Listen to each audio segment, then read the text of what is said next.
sejam bem-vindos aqui ao nosso encontro das Palavras Cruzadas desta semana. Olá, Isilda, estás boa? Olá, Sandra, tudo bem? Obrigada. E tu, como estás? Graças a Deus, também vamos andando. Minha querida, vamos dar início à recapitulação da lição número 10 e eu gostaria de pedir, se não te importas, que comecemos com uma oração, portanto, se pudesses dirigir a oração, eu agradeço. Claro que sim. Oremos então. Nosso amado Pai, obrigada, Senhor, pela oportunidade que nos dás de estarmos na tua presença. Apesar de vivemos num mundo de correrias, o Senhor ainda nos dá o privilégio de podermos falar sobre o teu santo nome. Por isso, Pai amado, que o teu Espírito Santo esteja nesse momento sobre nós, para entendermos uma vez mais aquilo que o Senhor nos quer ensinar hoje. Te agradecemos no teu santo nome e proteges-te na cruz para nos salvar. Amém. Amém. Ora, a lição número 10 tem por título Jesus abre o caminho através do véu. É um título bastante interessante, não achaste, Isilda? Achei muito interessante. Quando li o título, fiquei bastante interessada no que a lição nos poderia trazer. O verso áureo, não sei se não te importas de ler, é que eu não tenho aqui.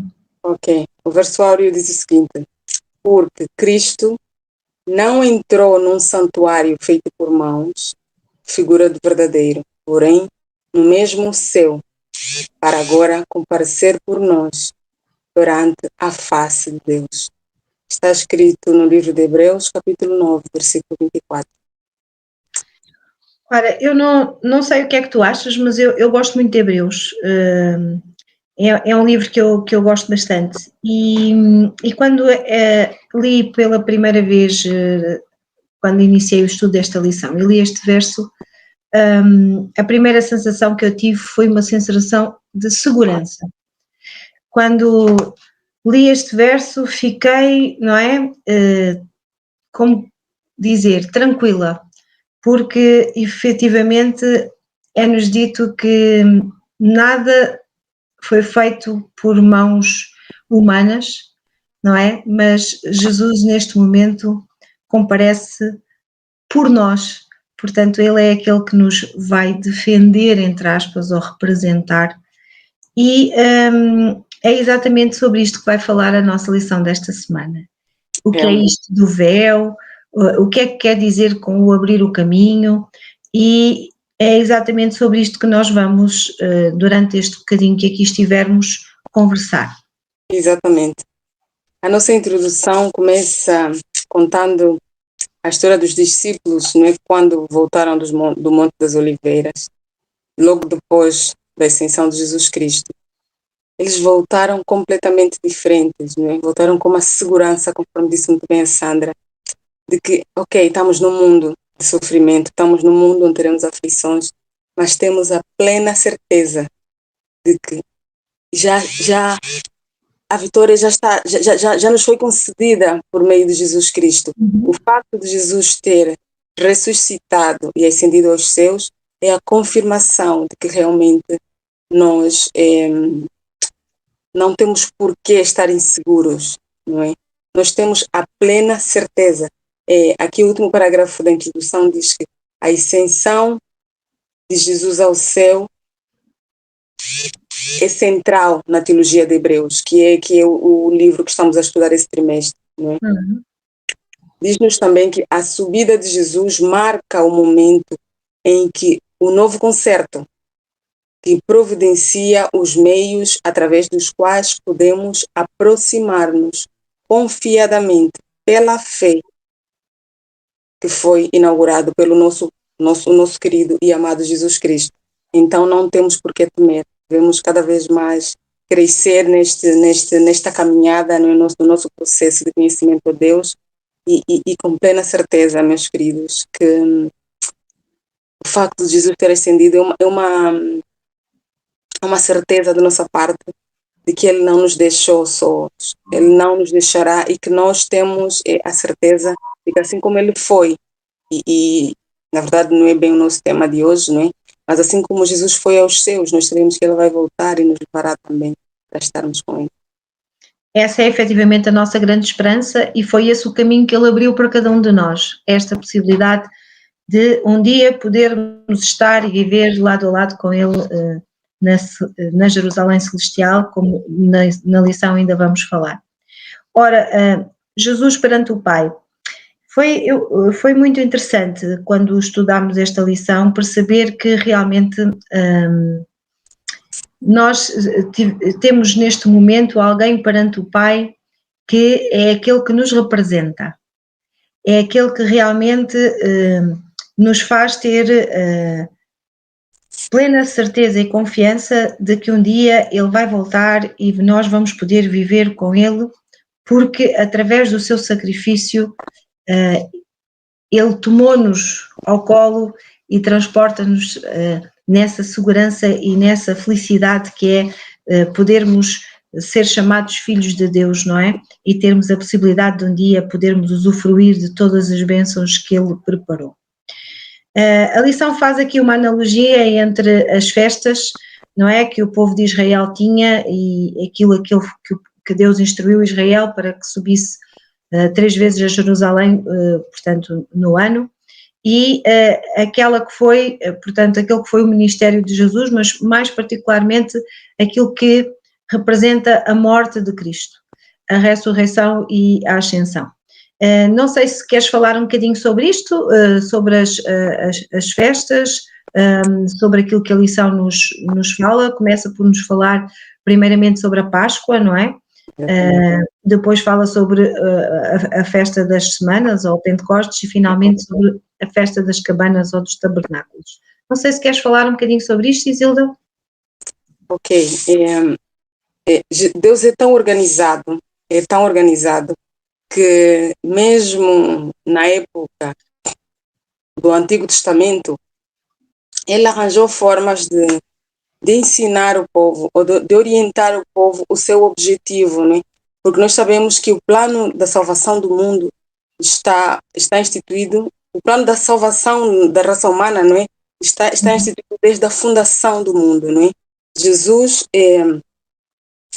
Deus Pai, Filho e Espírito Santo criaram a raça humana, sabendo que havia a possibilidade do ser humano desobedecer, e se desobedecesse já tinha o plano arquitetado, que era o próprio Jesus vir dar a vida por nós. Então, mas Jesus não veio logo que Adão e Eva pecaram, não é? Foi um processo. Então, no Antigo Testamento não tinha nascido ainda Jesus, não é? Mas mesmo assim, Deus usou o povo de Israel para mostrar-lhe o objetivo, para mostrar ao povo realmente qual era o objetivo de Deus. O povo de Israel, conforme disse muito bem a Sandra, subia a Jerusalém 3 vezes ao ano, não é? Para festas diferentes. A primeira era a festa da Páscoa. A segunda era a festa de Pentecostes. E a terceira era a festa das cabanas, ou a festa dos tabernáculos. Aqui diz-nos que a festa da Páscoa celebrava a libertação de Israel do Egito. Nós conhecemos todos muito bem a história, né? E a festa do Pentecostes, a colheita da cevada na altura do Novo Testamento. Nós vamos ver depois, ao longo da lição, que a terceira festa, que é a festa das cabanas, ainda no Novo Testamento nós ainda não chegamos, não é? Não chegamos ao cumprimento desta etapa. No fundo, Deus é tão organizado que desde o Antigo Testamento foi orientando o povo de qual era realmente o seu objetivo, não é? O objetivo de Deus e sempre foi estar perto do seu povo. E no Novo Testamento nós vimos que Jesus cumpriu o significado profético das festas. Aqui diz com extraordinária exatidão. Quando é que Jesus morreu? No dia da preparação da Páscoa. A hora nona. A Bíblia diz-nos que este era o momento em que o cordeiro da Páscoa, os cordeiros eram sacrificados.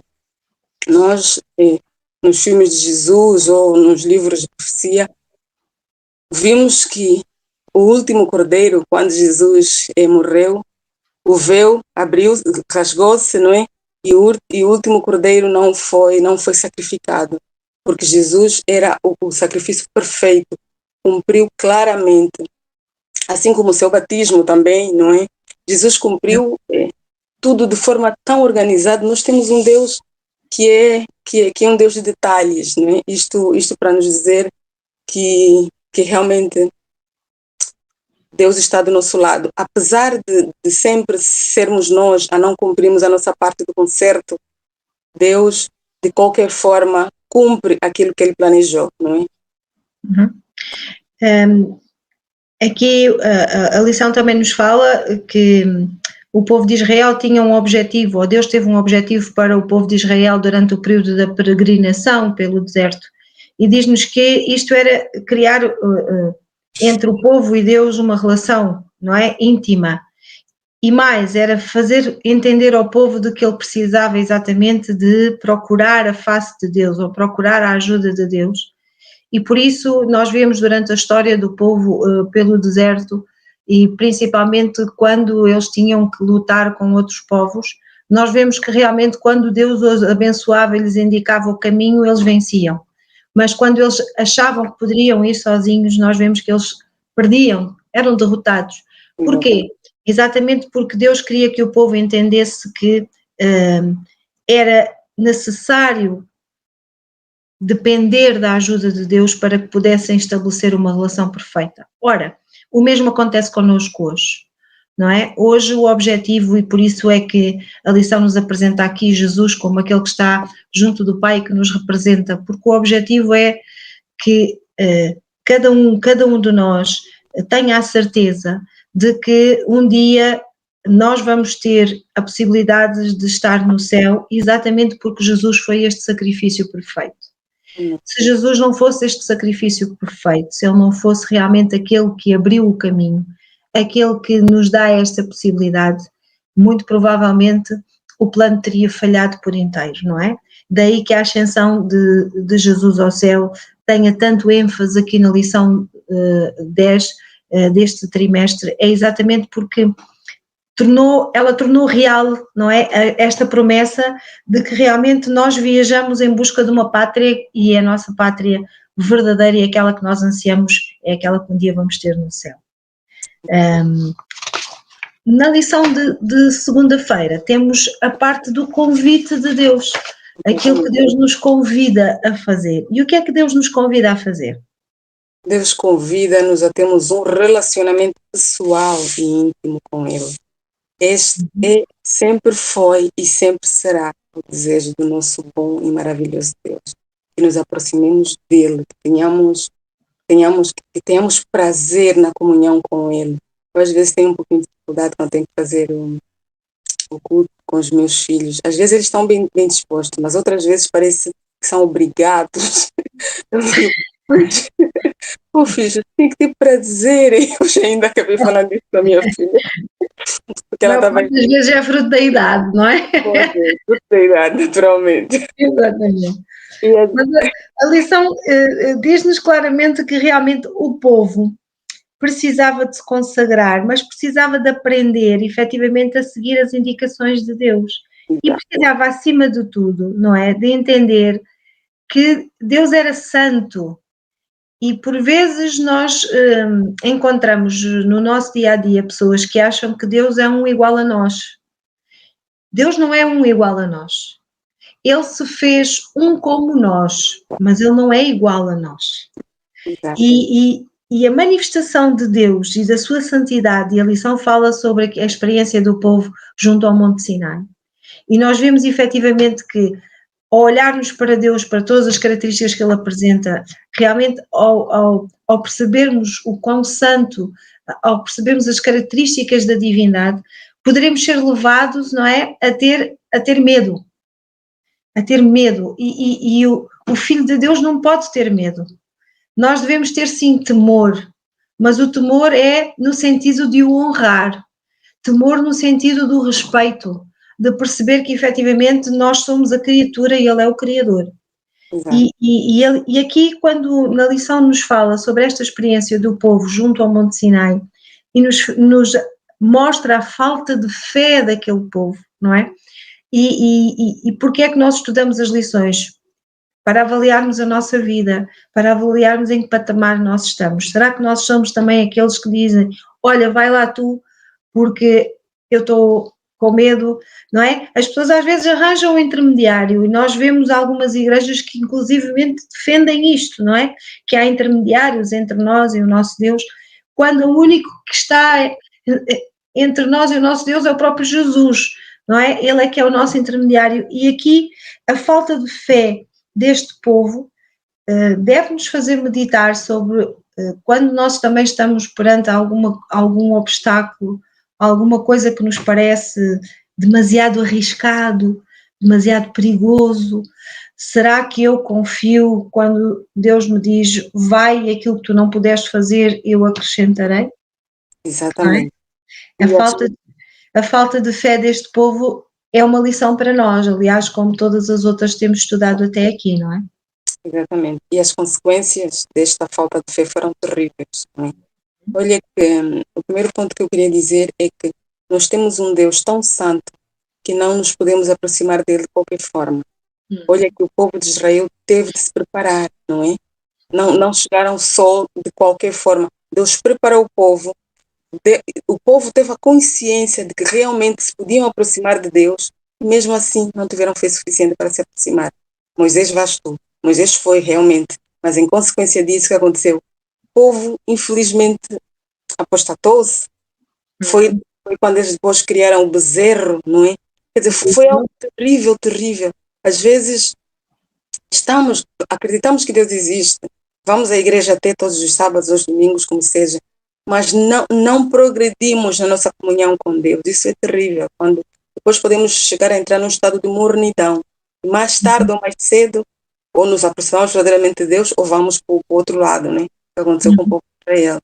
E que Deus nos ajude que isso não aconteça conosco, ou que estamos num estado de incertidão, ou de insegurança, ou de mornidão, digamos assim, que possamos despertar deste sono e avançar, porque a fé, conforme diz a Bíblia, é crer em algo que você sabe que existe, apesar de não veres, não é? Exatamente.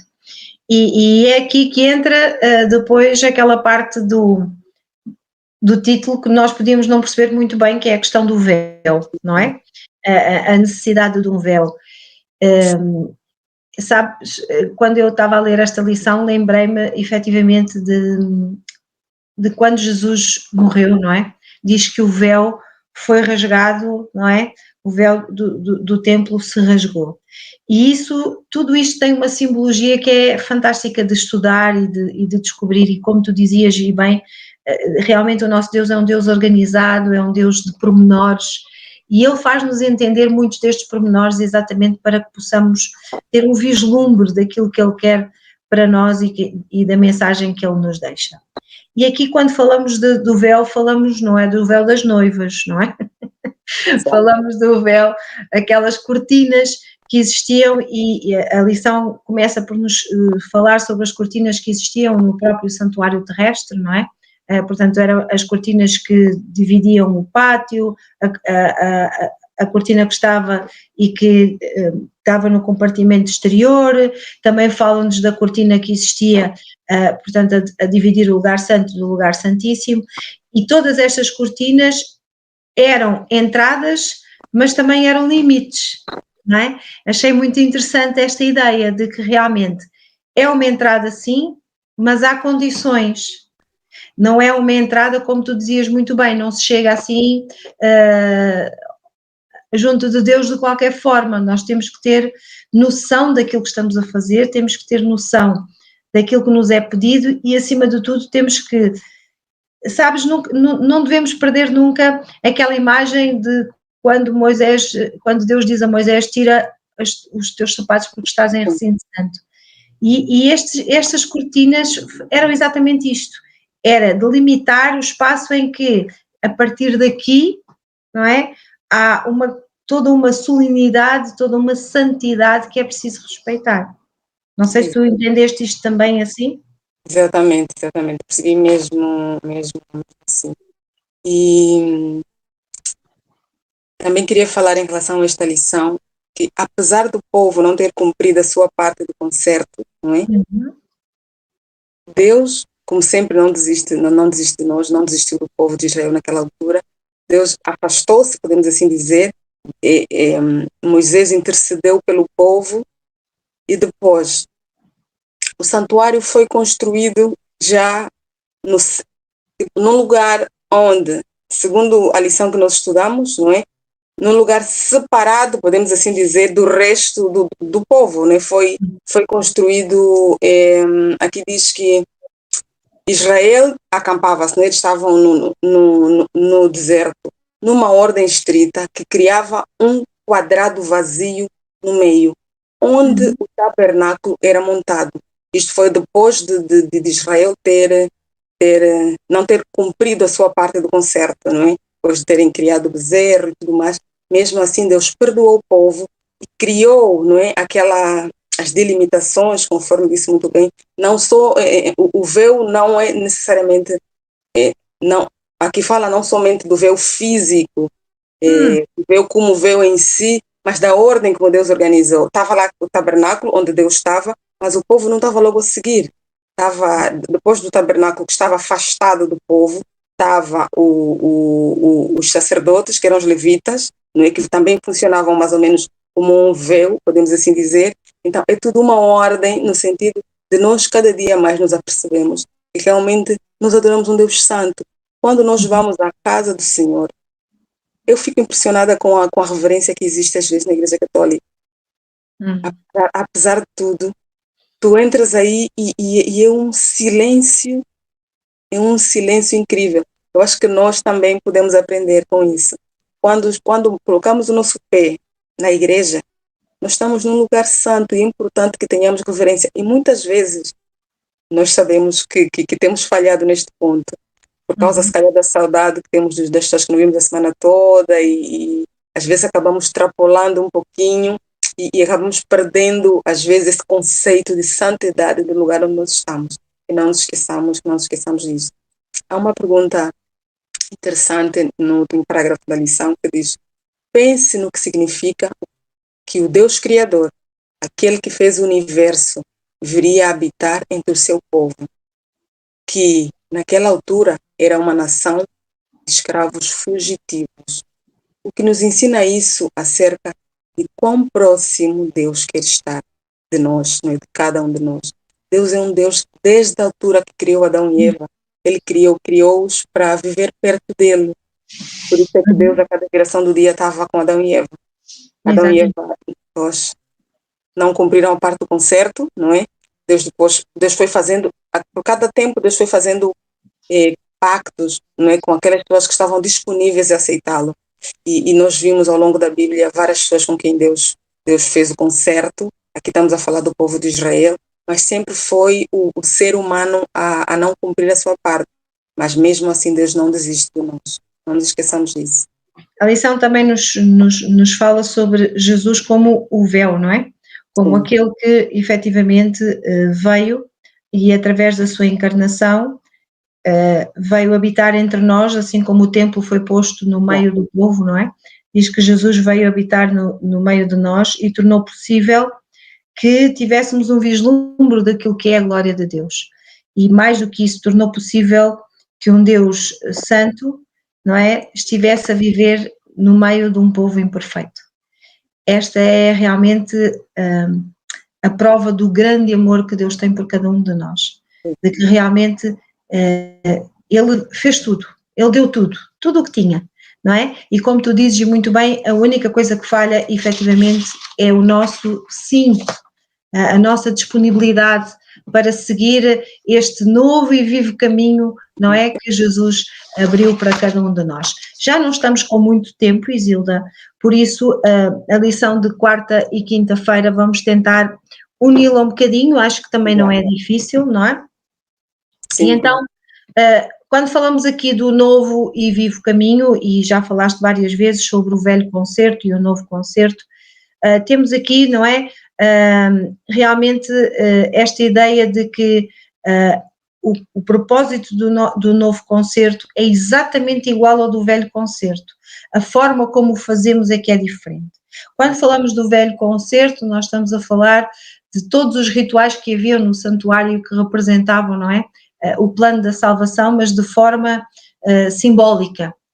E quando falamos deste novo concerto, nós estamos a falar daquilo que foi o sacrifício efetivo de Jesus, não é? A partir do momento em que Jesus veio a este mundo, tudo, e morreu por nós, tudo aquilo que era os rituais do santuário, todos aqueles passos que deviam ser dados pelos levitas, pelos sacerdotes, tudo isso acabou, e daí há bocado eu ter falado sobre realmente o rasgar do véu, porque tudo isso acabou, já não há necessidade.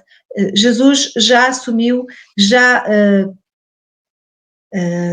cumpriu toda a profecia, portanto já não há necessidade de estarmos preocupados com isso, até porque com a ascensão do próprio Jesus, não é? Deu-se o início de um novo ministério de Jesus, não é? E deixou de ser só um ministério vocacionado para a salvação e para a demonstração do caráter de Deus aqui no meio do seu povo, e começou um outro ministério que é muito importante e que é realmente fundamental para que um dia possamos alcançar o privilégio e a honra de estarmos com o nosso querido Jesus. E este ministério começou com a ascensão de Jesus e a entrada de Jesus na presença do seu Pai. Quererás acrescentar aqui alguma coisa à lição de quarta-feira ou já queres unir com a de quinta? Pois, em relação à lição de quarta-feira, eu gostaria de dizer que realmente, com a ascensão de Jesus ao céu, nós temos a plena certeza de que não é pelos nossos méritos que nós somos salvos. Aqui a última pergunta da lição é se, assim como nós sabemos que Satanás é o acusador, não é? O acusador perante, o nosso acusador perante Deus.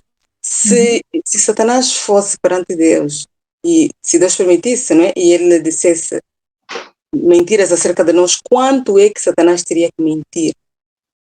A verdade, até se calhar nem é necessário mentir. Nós somos seres humanos, somos falhos. Às vezes ele diria mesmo verdade. Era bom se fosse necessário mentir muito. Sabe que eu achei isso, eu falei, ai meu Deus, na verdade se calhar até nem precisa mentir muito.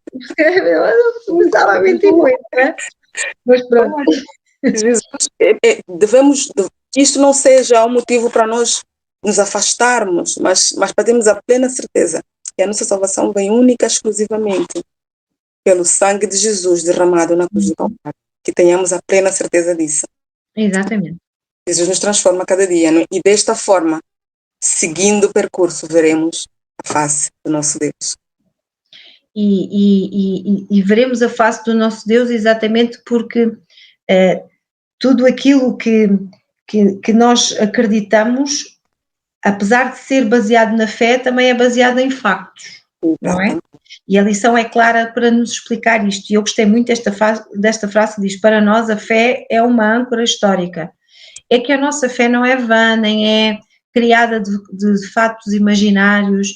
A própria história secular, portanto a história que nós aprendemos, a história deste mundo, fala sobre a presença de Jesus nesta terra, fala sobre aquilo que ele fez, e mais importante que isso ainda, existiram testemunhas oculares, não é? Testemunhas que estiveram lá e que viram Jesus ascender aos céus. Portanto, nós temos a certeza de que temos um Deus vivo, e temos a certeza, e há partes em que a nossa fé tem que trabalhar, como a lição fala sobre o facto de nós acreditarmos que um dia vamos estar numa cidade feita e construída por Deus.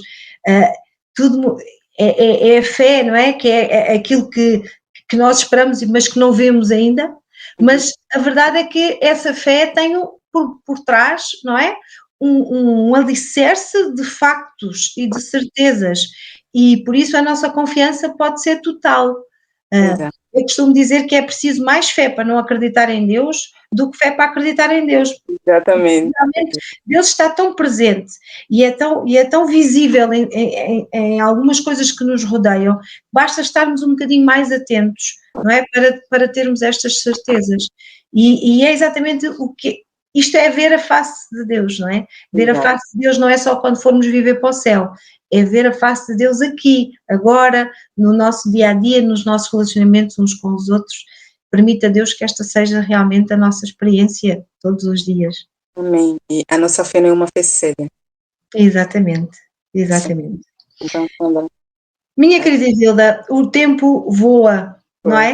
Quando nós falamos sobre alguma coisa que nos enche muito o coração e que nos deixa assim tão felizes, parece que passaram só 5 minutos, mas não, já estamos realmente no término da nossa lição. Foi um prazer muito grande estar contigo e dividir esta lição contigo.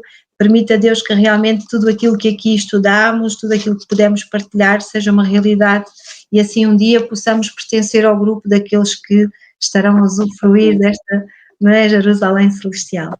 Eu vou terminar com uma oração, está bem? Fica aqui já o nosso...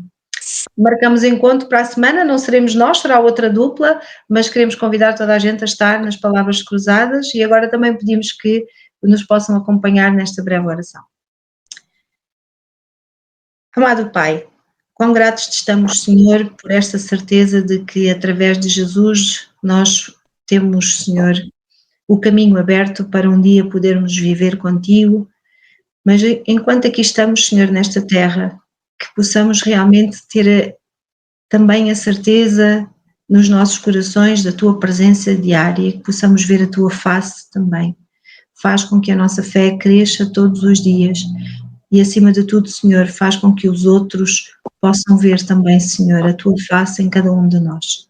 São essas as graças que te pedimos em nome de Jesus. Amém. Amém.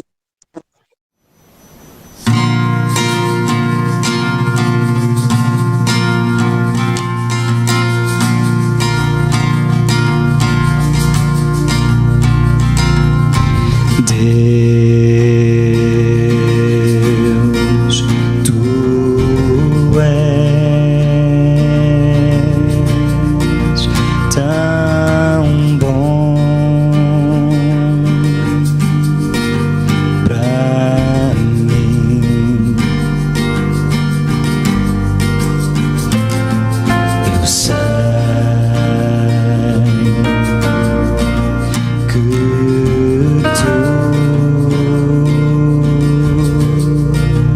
tu vai ter fim